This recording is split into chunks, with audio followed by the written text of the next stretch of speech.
वालेकुम नाज़रीन, मैं हूं आपका समीर बेग और आप देख रहे हैं FM4 के टीवी का प्रोग्राम कामयाब लोग। इस प्रोग्राम में हम ऐसे लोगों को मदऊ करते हैं जिन्होंने अंत तक मेहनत के साथ कामयाबी समेटी और माशरे की तमीर और तरक्की में अपना अहम किरदार अदा कर रहे हैं। इसी सिलसिले में मेरे साथ स्टूडियो में मौजूद हैं जनाब रिजवान ख्वाजा साहब। आप चेयरमैन हैं यार मददगार के। यार मददगार के तहत आप मुआशरे की उन अफराद को सहारा देकर अपने पैरों पर खड़ा करने की कोशिश करते हैं जो मुख्तलिफ मसाइल का शिकार होकर गिर जाते हैं। तो आइए इनसे बातचीत करते हैं। अस्सलाम वालेकुम सर, कैसे हैं आप? अल्हम्दुलिल्लाह। सर, मेरा आपसे पहला सवाल ये है कि यार मददगार है क्या और इसका ख्याल आपके ज़हन में कैसे आया? बहुत शुक्रिया जी। यार मददगार का ख्याल कुछ 6-7 साल पहले मेरे जहन में आया। और ये क्यों आया? आज से 6-7 साल पहले भी हालात ऐसे ही खराबी की तरफ जा रहे थे, तो दिल में ख्याल आया कि बहुत हो गई, हम कारोबार किया, बच्चे बड़े हो रहे हैं, सारा कुछ चल रहा है, तो हम तो जाने वाले हैं आगे। I am now 54। तो हम अपने बच्चों को क्या दे के जा रहे हैं जी? एक करप्ट सोसाइटी, हजारहा अरब रुपए का कर्ज जो अब 50,000 अरब रुपए से जायद हो गया है, डूबती हुई मुश्किल।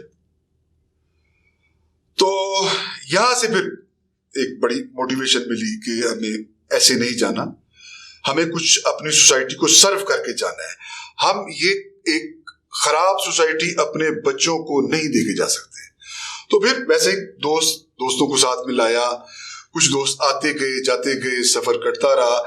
इस वक्त यार मददगार के करीब 10 प्रोजेक्ट हैं जिनके ऊपर यार मददगार काम कर रही है, जिसमें रोटी बैंक है, कपड़ा बैंक है, बुक बैंक है। और ये जो 3 चीजें प्रोजेक्ट, जो पहले 3 प्रोजेक्ट बैंक हैं, इनका जो बुनियादी जो कॉन्सेप्ट था वो ये था कि एक ऐसा दर जहां पे कोई भी अपनी नेकियां आके जमा करवा सकता है, खाने की सूरत में, किताबों की सूरत में, कपड़ों की सूरत में, और कोई भी जरूरतमंद जो शहरी है वो आके अपने लिए आसानियां विड्रॉ करवा दे, एक ऐसा बैंक। तो इसी के ऊपर काम किया अल्हम्दुलिल्लाह। अभी ये तीनों बैंक पिछले रोटी बैंक तो पिछले 6 साल से जारी है, जुमे की छुट्टी होती है, पिछले 6 साल से ये रोजाना की बेसिस पे सैकड़ों फैमिलीज को पार्सल खाना देता है। ये प्रोजेक्ट वहां पे बैठ के खाने का दस्तरखान नहीं है। हम ये कहते हैं कि आए, आप जिसको जरूरत है आके यहाँ से अपनी फैमिली का खाना ले, पार्सल करवाए और घर में ले जाए, बच्चों के साथ खा ले। इसी तरह बाद में कपड़ा बैंक, ये 2017 में हमने कपड़ा बैंक को स्टार्ट कर दिया था। तो कपड़ा बैंक अब इस साल, बल्कि इस महीने, यार मददगार ने कुछ 10,000 का टारगेट के ऊपर काम कर रहा है, जिसमें हम लोगों को गर्म स्वेटर्स और जैकेट्स ये दे रहे हैं, बच्चों को हम कपड़े दे रहे हैं। और उसके बाद बुक बैंक हमने कुछ 1.5 साल पहले हमने लॉन्च किया था, और उसमें भी अब तक मेरा ख्याल है हजारों फैमिलीज जो है मुस्तफिद हो चुकी हैं। और रोटी बैंक में अभी तक हम 10,000 मील से ज्यादा, 10,000 लोगों से ज्यादा, यानी वो लोगों को खाना खिला चुके हैं जी। तो इसके अलावा हमारा सेव इन्वायरमेंट प्रोजेक्ट है, हमारा छोटा कारोबार प्रोजेक्ट है जिसमें हम लोगों को कारोबार गिफ्ट करते हैं। उसके बाद हम जो हमारी जरूरतमंद फैमिलीज हैं, गुर्बत का शिकार, वो अपनी बेटियों की शादियों के ऊपर खाना गिफ्ट करते हैं। और एक हमारा आसान रिश्ता प्रोजेक्ट भी बनाया हमने। एक और प्रोजेक्ट है जिसमें हम घोंसले लगाते हैं चिड़ियों के, और उस प्रोजेक्ट में हमने अभी तक 5,200 घोंसले लगाए हैं। और पाकिस्तान, गुजरांवाला पाकिस्तान का वाहिद शहर है जहां के लोगों ने, नौजवानों ने अपने हाथों से 5,200 घोंसले लगाए हैं। पाकिस्तान में आज तक किसी शहर में इतने घोंसले लगे आजाद परिंदों के, और उसी की वजह है कि यहाँ पे गुजरांवाला में चिड़ियां, लालियां ये ज्यादा हो गई हैं। इसके अलावा हमने इसी प्रोजेक्ट में पिछले साल हमने यार मददगार वाइल्ड लाइफ कंजर्वेशन वॉक की थी 26 नवंबर 2021 को। उसके बाद हमने पूरा प्रोजेक्ट लॉन्च किया। यहाँ पे गुजरांवाला में जो रोड साइड पे बैठ के चिड़ियां लोग बेचते थे, हॉकर्स, लालियां, चिड़ियां, वो हमने बंद करवाई। यानी इस वक्त गुजरांवाला में अगर कोई आता है तो पकड़ा जाता है, वो वाइल्ड लाइफ डिपार्टमेंट के साथ मिलके, और वो भी यानी उसमें गुजरांवाला के नौजवानों ने लीड किया, यार मददगार के वॉलंटियर्स ने। इस वक्त पाकिस्तान में गुजरांवाला वह शहर है कि जहां पे आजाद परिंदे रोड साइड पे चिड़ियां लालियां नहीं बिकती, और इसको बंद करवाने में भी बड़ा मजेदार मैं आपको शेयर करना चाहूंगा। हमने जो प्रोजेक्ट बनाया उसमें ये था कि आप एक तो ये कहीं भी आप चिड़िया लालियां बेचते देखे कोई भी गुजरांवाला किसी रोड के ऊपर, तो वो हमें इन नंबर्स के ऊपर कांटेक्ट करे। हम 15-20 मिनट में हमारा बंदा पहुंच जाएगा और आपको 2000 के फूड वॉचर्स मिलेंगे। और दूसरा हमने काम ये किया कि जितने हॉकर्स थे उनको कहा कि जी आप हमसे मुतबादिल कारोबार गिफ्ट ले लें, इस कारोबार को छोड़ दें, इसने हमारे नेचुरल माहौल का बेड़ा गर्क कर दिया है, तो आप हमसे दूसरा मुतबादिल कारोबार ले लें। 7 बंदों ने कारोबार लिया हमसे, और 11 सिर्फ 11 लड़कों ने वो फूड वॉचर्स लिए, तो यहां से काम खत्म हो गया। मतलब ये हम अपनी ये बात सुनाने का मेरा मकसद ये था कि अपनी सोसाइटी में जितनी भी खराबियां हैं, अगर हम चाहें तो उनको ठीक कर सकते हैं।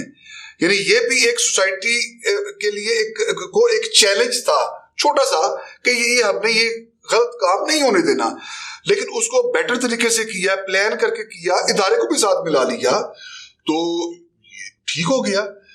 मेरा ख्याल है कि पाकिस्तान के जो दूसरे बड़े सारे इश्यूज हैं वो भी ऐसे ठीक हो सकते हैं।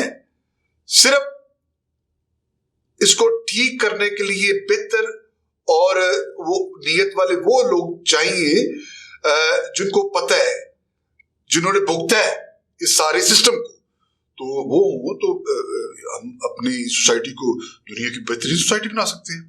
अब तक कितने अफराद आपके इदारे से फायदा उठा चुके हैं? देखिए 1 मिलियन से जायद अफराद को हम खाना खिला चुके। मेरा ख्याल है हम कोई 4,500 से 5,000 फैमिलीज को हम राशन पैक दे चुके हैं, ठीक है जी। और इसी तरह हम कोई 50-60 हजार, कम से कम 50-60 हजार लोगों को ये कपड़े प्रोवाइड कर चुके हैं जी। तो हजारों स्टूडेंट्स जो हैं वो बुक बैंक से मुस्तफीद हो चुके हैं। बल्कि मैं आपके प्रोग्राम के हवाले से ये गुजरांवाला को ये रिक्वेस्ट करना चाहूँगा कि अगर आपके इर्द गिर्द कोई ऐसा स्टूडेंट मौजूद है जिसको किताबें कापियों की ज़रूरत है, तो आप यार मददगार बुक बैंक में उसको भेजें। उसका एड्रेस है यार मददगार बुक बैंक का, हैदरी रोड, नज़द रेसकोर्स रोड, गुजरांवाला। जी सर, बुनियादी तौर पर आप जो काम कर रहे हैं ये रियासत की जिम्मेदारी है। खैर, आप रियासत के काम करने में इनका हाथ बटा रहे हैं, कभी रियासी इदारों ने भी आपकी मदद की इस सिलसिले में? नहीं, बिल्कुल नहीं। बल्कि हमने ही ये सैलाब आया उसमें हमने बलूचिस्तान को फीड किया और लोगों के घर बनाए, और हम PHA गुजरांवाला को हम काफ़ी हजारा पौधे जो है वो गिफ्ट कर चुके हैं, बल्कि उनके साथ मिलकर लगा चुके हैं। तो ये कोई ऐसा नहीं हुआ कि गवर्नमेंट के किसी इदारे ने हमें सपोर्ट किया हो फाइनेंशियली या कोई ऐसे। आप क्या समझते हैं, रियासत और रियासती इदारे इस हवाले से अपनी जिम्मेदारी निभा रहे हैं? जी, अगर रियासत और रियासती इदारे अपनी जिम्मेदारी निभा रहे होते तो रिजवान ख्वाजा को क्या जरूरत थी? कुछ 6 साल से वो रोटी बैंक चलाए, कपड़ा बैंक, और ये सारे हमारे दोस्त जो हैं ये अपने वक़्त दे, अपना पैसा खर्चे, तो रियासती इदारे तो नाकाम ही है इसमें। सर, पाकिस्तान दुनिया के उन ममालिक में से है जहां बेरोजगारी इंतहा पर है। क्या आप ये नहीं समझते कि यहाँ बहुत सारे रिजवान ख्वाजा होने चाहिए? हमारी सोसाइटी में रिजवान ख्वाजा से बेहतर बहुत लोग हैं, बहुत ज्यादा लोग हैं जी। अनफॉर्चुनेट वो कहीं मुआशरे में गुमसुम घरों में बैठे हुए हैं, उनके लिए कोई प्लेटफॉर्म शायद मुहैया नहीं है उसको उनको या क्या है, लेकिन यहाँ पे हमारे बहुत बेहतरीन लोग हैं। मैं आपको वाकया सुनाता हूँ। कोई पिछले साल एक खातून यार मददगार जो गुर्बत का शिकार खानदान है, उनकी बच्चियों की शादियों के ऊपर खाना भी गिफ्ट करता है। वो बड़ा खुफिया सा एक होता है, उसमें हम टोकन दे देते हैं, बाद में पता नहीं चलता कि ये किसी ने गिफ्ट किया है, वैसे ही लगता है जैसे उन्होंने खुद पकवाया। तो एक खातून मेरे पास आई, पहले भी एक दफा उनकी कोई मिलने वाली आ चुकी थी, तो मेरे पास मेरे ऑफिस बिजनेस ऑफिस में आ गई। तो मुझे कहती है कि जी बेटी की शादी है तो वो खाना। अच्छा, मैंने उनसे थोड़ा सा इंटरव्यू किया तो मुझे ये पता चला कि वो लोअर क्लास से उन खातून, उन बहन का तल्लक है, लोगों के घरों में काम करती हैं वो खातून, और ये जो बच्ची की शादी है ये उसकी अपनी नहीं है, बल्कि उसको मिली थी कहीं लाहौर में। उसका कुछ 5 साल पहले उसका कजन था, उसको मिली, उसने कहा जी ये एक लावारिस बच्ची है, इसने कहा जी ले आए। तो इसने अपनी बेटी की तरह पाला और अब उसकी शादी कर रही। तो जब उसने ये बताया, बाद में हमारे बंदे ने जाके उसको वेरीफाई भी किया, तो मैंने कहा बहन आप, यानी मैं नहीं कर सकता, मैं अगर किसी बच्ची को अपने घर ले जाऊं और उसको कहूं अपनी बेगम को कि जी ये आ गई है तो इसको अपनी बेटी की तरह रखें, शादी करेंगे, तो मैं तो नहीं कर सकता। मेरा ख्याल है कि ये मुमकिन ना होगा मेरे लिए। लेकिन वो हमारी जो लोअर क्लास पे बैठी जो बहन है, जो इंतहाई गुर्बत का शिकार, यार वो उसका कैरेक्टर देखें कि उसने वो अपनी बेटी बना के और उसको बाइज्जत उसकी शादी कर रही है। बारह हमने खाना दे दिया, हमने उसके अलावा भी कुछ और भी गिफ्ट दिए। तो हमारी सोसाइटी में बड़े बेहतरीन लोग हैं, बहुत बहुत बेहतरीन लोग हैं। अनफॉर्चुनेट पता नहीं अब क्या कह सकते हैं कि जो आगे स्टफ आया है, जैसे हमारे पॉलिटिशियंस, सॉरी लेकिन इन 72-75 सालों में बेड़ा गर्क आम बंदे में ने नहीं किया जी। उन्होंने किया है जिनके पास इक़्तिदार था, ताकत थी। तो अल्लाह करे कि जी वो बंदे सोसाइटी के आगे आ जाएं और मसले हल हो जाए। आप हुकूमत और हुकूमती इदारों को क्या तजवीज़ देना चाहेंगे कि वो भी यार मददगार बन सके? जी मैं तो ये रिक्वेस्ट करना चाहूंगा गवर्नमेंट से कि आप अपने वतन की ऑनरशिप ले लें जी, झूठ ना बोलें और अपने वतन की ऑनरशिप लें। और ये बाहर जो आपने बनाई हुई है जायदादें, और यार छोड़ें, यहाँ पे आप पाकिस्तान को अपना वतन बनाएं। बल्कि मैं रियासत से ये कहना चाहूंगा, गवर्नमेंट से नहीं, रियासत से, कि हमारे मुल्क के निजाम को बेहतर करें। जो ताकतवर लोग हैं यहाँ पे, अमीर और बहुत ज्यादा अमीर, जो इलेक्शन लड़ने की सिर्फ उसे ही इजाजत है या जीतने की, उसको इलेक्शन प्रोसेस से बाहर निकालें। लोअर मिडिल और मिडिल क्लास को आगे लेके आए। आप अपने FBR है उसमें इस्लाह करें उसकी, और ऐसे ही जो हमारी जुडिशरी है उसमें इस्लाहत करें, लोगों की जिंदगी आसान हो। तो ये ऐसे तो काम नहीं चलेगा। तो मैं तो ये रियासत से ये कहना चाहूंगा कि प्लीज ये एक ना एक दिन आपको ये करना पड़ना है, तो ये अब क्यों नहीं, तो रियासत को चाहिए कि सिस्टम को बेटर करे। पाकिस्तान में लोगों को रोजगार की तरफ राग़िब करने के लिए किन किन इक़दामात की जरूरत है? जी ये जो वसाइल हैं उसकी मुनसिफाना तकसीम जी, इसकी जरूरत है बुनियादी तौर पे। और अगर वसाइल की मुनसिफाना तकसीम हो जाए तो मेरा नहीं ख्याल कि यहाँ पे कोई भूखा रहेगा। यानी अगर एक रोटी है जी, तो यार आधी आधी करके खा लेते हैं, ओके। यहाँ पे जब अमीर को सारी अपॉर्चुनिटी होती है और गरीब का बच्चा बेचारा वो कुड़ने सड़ने के लिए घर में बैठा रहता है या वो रिक्शा चलाता है, चाहे वो पढ़ा हो, तो यहाँ फिर प्रॉब्लम पड़ती है। तो अगर अपॉर्चुनिटी एक तरह की होगी तो फिर सारे उस सिस्टम को बेहतर करने की कोशिश करेंगे जी। किसी हुकूमती नुमाइंदे ने कभी आपसे कहा कि हमारे लाइक कुछ? नेवर कभी नहीं। यहाँ पे आम लोग जो हैं वो भी मैं यहाँ पे बताना चाहूंगा कि यार मददगार के जो डोनर्स हैं, एक तो हम खुद तमाम जो मेंबरान हैं वो वॉलंटियर्स भी हैं और वो डोनर्स भी हैं जी। हमारे दोस्त अहबाब जो हमी जैसी हैं वो डोनर हैं। कभी गुजरांवाला के किसी अमीर आदमी ने कभी डोनेशन नहीं दी यार मददगार 10 प्रोजेक्ट कर रहा है। यार मददगार 10 प्रोजेक्ट कर रहा है। इन सारे प्रोजेक्ट में हम ही जैसे आम लोग जो हैं वही इसको चैरिटी करते हैं और वही लोग हम इसको चला रहे हैं।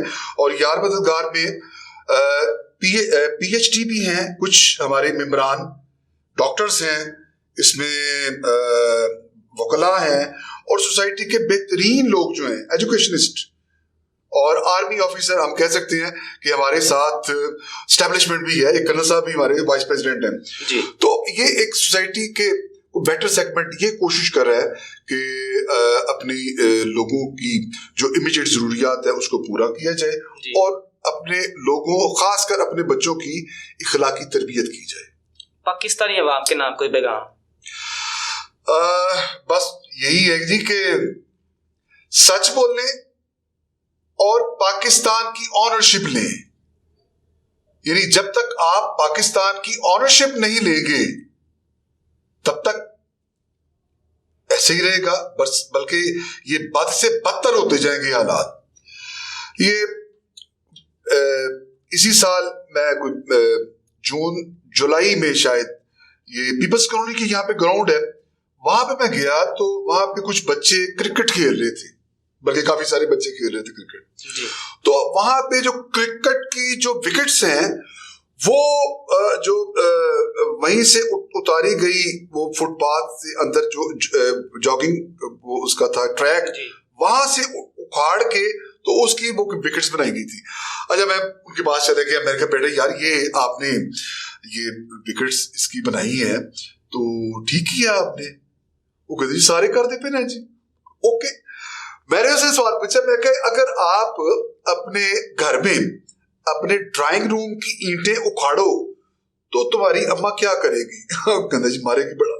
ठीक है, तो ये हम जब अपने मुल्क की हम ऑनरशिप भी नहीं लेते, हमें जो बाहर चीज मिलती है देखते हैं हम उसको उखाड़ना शुरू कर देते हैं। टूटी है, फूटी है, वो खराब हो जाए, तबाह हो जाए, हमें उससे कोई गर्ज नहीं। तो फिर तो ऐसे ही होना है पाकिस्तान ने। जब तक आप और मैं अपने मुल्क की ऑनरशिप नहीं लेते तब तक हमारे हालात बेहतर नहीं हो सकते। और बड़े सारे लोग हैं हमारे दोस्त, कुछ एक पार्टी को सपोर्ट कर रहे होते हैं, कुछ दूसरी पार्टी को सपोर्ट कर रहे होते हैं। मेरा ख्याल है कि आप वोट हमें जरूर देना चाहिए अपने पसंदीदा किसी भी पॉलिटिकल पार्टी को, लेकिन हमारी जो हमायत का महवर है वो हमारा मुल्क पाकिस्तान होना चाहिए। वोट देने के बाद हमें भूल जाना चाहिए कि किसने किसको दिया था वो, तो उसके बाद फिर हमें पाकिस्तानी बन जाना चाहिए। जो अच्छा करे उसके साथ खड़े हो, जो गलत करे, जो लूट के खाए उसके खिलाफ जरूर बोले। जी सर, बहुत शुक्रिया आपका, आपने हमारे स्टूडियो में अपना वक्त दिया। अपने मेजबान समीर बे को इजाजत दीजिए। अल्लाह हाफिज।